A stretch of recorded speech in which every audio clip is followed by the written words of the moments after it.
I'm Dennis Gage, and welcome to My Classic Car.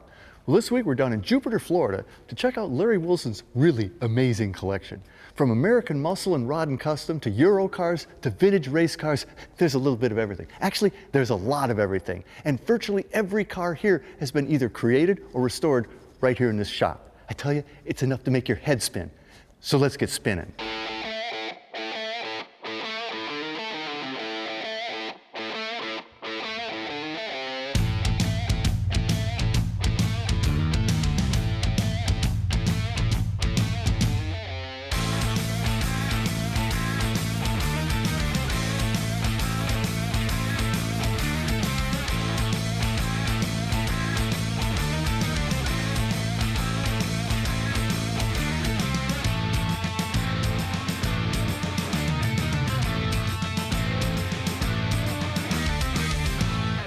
Well, Larry, it is so good to finally meet you. I've heard of your collection for a while now, and it's beyond belief. I mean, you got some toys here, man. It's a pleasure to have you here. Not only do you have all these great cars, but you do it all. We do. We never buy a car at auction. We always buy cars. We know the story behind. Oh, is that right? Yeah, and most of them need restoration. They've been neglected, but they have good starting materials and great project potential.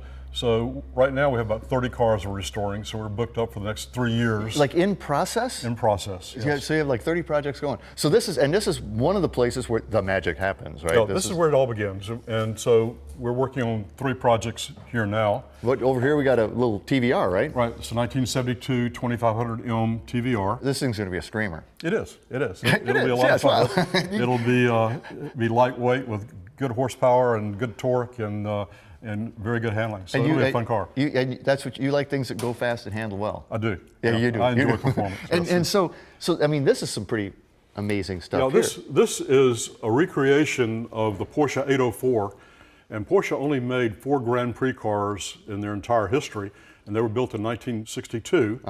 And the 804 was the model number, and they built 4 of them. Dan Gurney won the French Grand Prix and won. It's the only Grand Prix that Porsche has ever won. Really? Yep, that 1 year in '62. So we're building the 5th one. That is amazing. And what's sitting up here? Because this looks is pretty a serious 1964 Alfa Romeo TZ. Oh, nice. And there was about 100 of these made, and it's an aluminum-bodied, basic race car and rally car that Alfa Romeo used in '64 and '65. Wow. Well, let's go look at a few of your go-fast machines that are in one piece. What do you say? All right. Good. So this is the race room, basically, right? That's right. The cars on this side of the room are from the 1950s. The other side are from the 60s and 70s. The ones on the lift are track cars only. They're not street legal. The ones on the floor that are finished are street legal. You can get out and about. There's a lot of them that are not finished yet, of course. And here's a couple that are 3 in a row that aren't finished, but they're sort of fugitives from the shop. These are in final assembly now. And so this is a 1954 A6 GCS Maserati, which was a 2-liter race car. It was very dominant in the 54, 55 timetable, particularly in the Mia Mia. Okay, so then right there, in complete bare aluminum, what are we looking at? This is a Jaguar Special, a racing car, aluminum racing car from the 50s with a Jaguar engine, the straight 6, double overhead cam engine with like 3 Webers, yeah. Yep, yeah. And aluminum body and with the Dunlop alloy wheels. And behind that is a glass.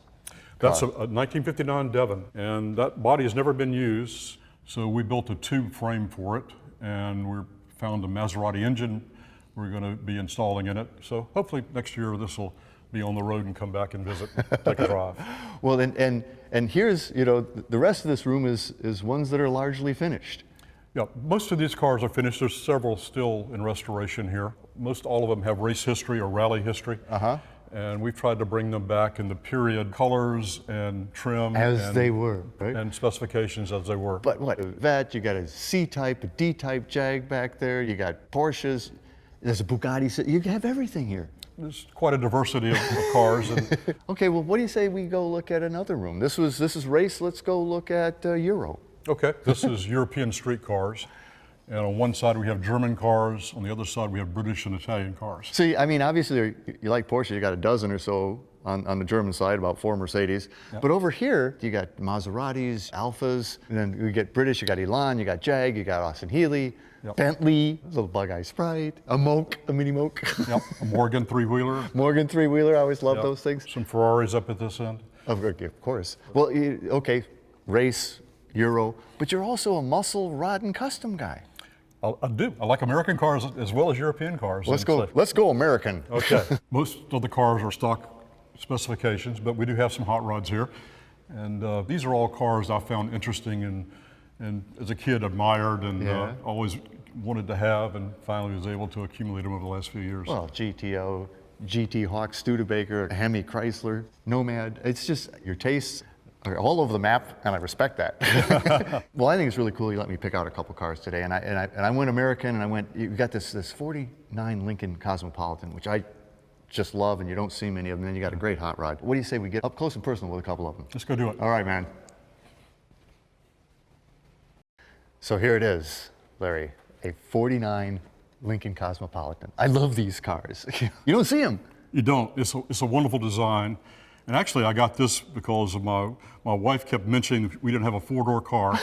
And so I decided we should find a 4-door car. And I researched this, and I thought this was the best looking 4-door car I could find. Well, you know what's funny is, because you don't see them, and when you do, I bet most people would mistake this for a 49 Merc, a stock Merc. Well, it's much bigger. It's like a 49 Merc with a thyroid condition or something. Is. It's like, and with the French headlights and the design, to me, it's a very elegant design. It's very clean. Yeah. And I think it's a remarkable post-war car. And you're right. I mean, this is so unique and just unique to the, to the Lincolns, this French headlight. But then this killer lipstick red interior. I love this. Yeah, with the suicide doors and the red interior, it's quite striking. And the interior is very functional and interesting switch mechanisms. And all of those, the map and the lighter and all those nameplates down there, that's all stock, right? It's all stock. The interior is completely stock. And it's a 3-speed manual transmission. 3 on the tree. 3 on the tree. Wow. But can I open the suicides? Certainly. I mean, that's just such a great look. I mean, man. And would this have been a stock color on the dash? It is. That's the original color on the dash. Oh, it's magnificent. And they fit clunk. I mean, that's a Lincoln. There's a lot of steel in this car. There's a lot of steel, I'll say. And back to a, fairly big chunk of chrome. And again, kind of subtly French taillights. That's right. Taillights are recessed, and again, very smooth design on the back of the car. The trunk hinges almost take off from it, so it's it is. It it's works a continuous great. line. Now this would have been a flathead V8. It is. It was actually a Ford truck engine that they adapted for it. It weighs 750 pounds. It originally had 180 horsepower.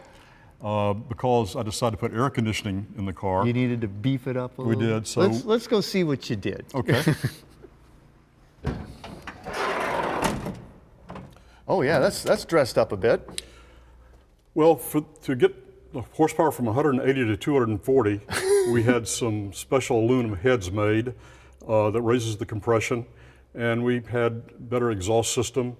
And we also built an aluminum manifold to hold 2 Stromberg carburetors. And so we were able to get the 240 air conditioning and still cruise at 80 miles an hour down the interstate. So she runs great. Let's take it down the road. Let's do it. All right, man. Yeah.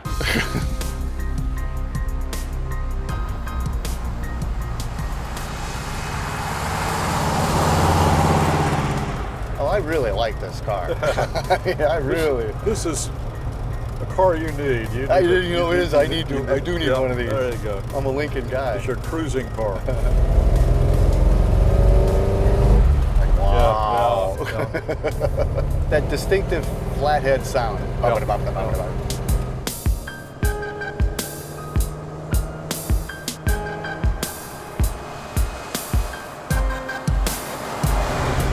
It's pretty easy to drive. It is, yeah. Power steering and plenty of headroom, huh? Boy, well, this is when men wore hats. You can wear your 10-gallon hat in here. I mean real hats, not like this little thing. All right. Is this one you take out much or not? Yeah, well, I drive it when particularly going out to dinner with a couple of other couples. And when you have 6, it's a great car to Oh, this really would be a blast. Night on the town. It is. Well, this has definitely been cruising in style, Larry, in 49 Cosmopolitan, but I say we go back and get that hot rod, get a little bit rowdy. We're going to go the opposite end of the extreme, from one extreme to another. Let's do it. Let's do it. All right. That Lincoln is such a cruiser.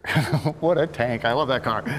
But this, in all your hot rods, and boy, you got some great hot rods, but this baby, I just think is just so brilliantly thought out. I love everything you did. And you had a theme when you built this.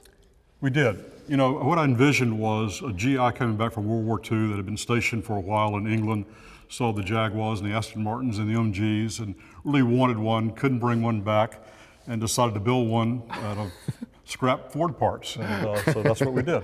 So what are we looking at? It's a 28 Model A. 28, okay. Roadster body on 32 rails, and we have a 1936 flathead Ford V8 with period hot rod equipment. Even your headlights, I mean, your headlights are monsters. Those are truck commercial headlights from a Ford. Everything on the car, we tried to use pre-World War II equipment. So the seats are Zeppelin seats, and Wow. and the gauges and the switches and the Brooklyn screens are all English. And these would have been used on the sports cars in England in the 30s and 40s. And so the idea was to use the English influence, but with American basic parts. So what, is there Smith gauges and clacks and horn and? That's right, yep. And then, you know, you got a quick fill, but even, you know, you louvered. Release some of the air when you're going down the Most people that have driveways. louvered vehicles know exactly how many louvers they have because they're like $9 or $10 a louver. They know how many. But you've even outfitted the trunking period We did, stuff. we did. Let me have a look at that. Okay.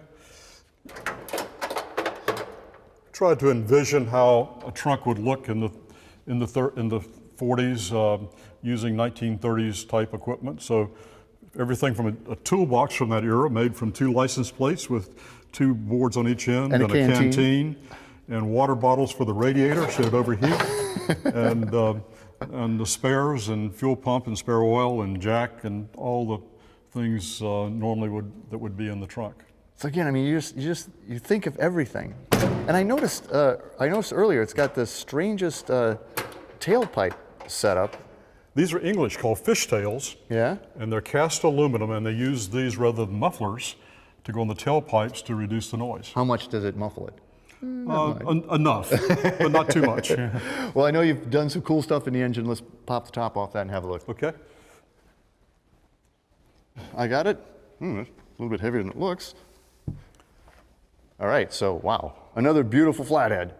This is a 1936 21 stud Ford flathead, and with period race equipment from the 30s, and the extra spark plugs because they fell so badly back then. And this has got 2 Strombergs.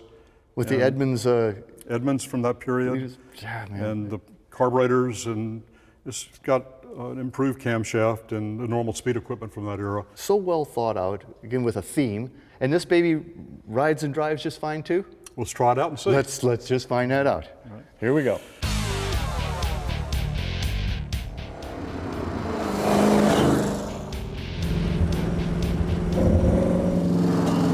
Got a great sound, man. Yeah, yeah. What a great looking car, though. Yeah, I mean, it is. Really a traditional. Very traditional, you know, a cross Period. from a hot rod and a sports car Yeah. from the 30s. Well, I tell you, I feel good in it, and I'm perfect. I think. You know, with this handlebar stash, I'm sort of English-inspired hot rod. Yeah. It's me. Yeah, yeah. The Model A makes a great body for it. It's just so narrow and light. And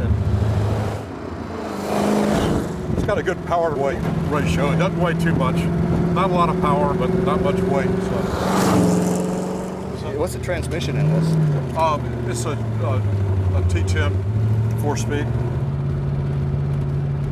Yeah, relative to the Lincoln, this is a handful. Yeah. Like I said, let's get a little rowdier. This is a little rowdier. Yeah. The only thing they have in common is a Ford-built V8 flathead. So until our next meeting, remember, honor the timeless classics. I'm Dennis Gage. Happy motoring.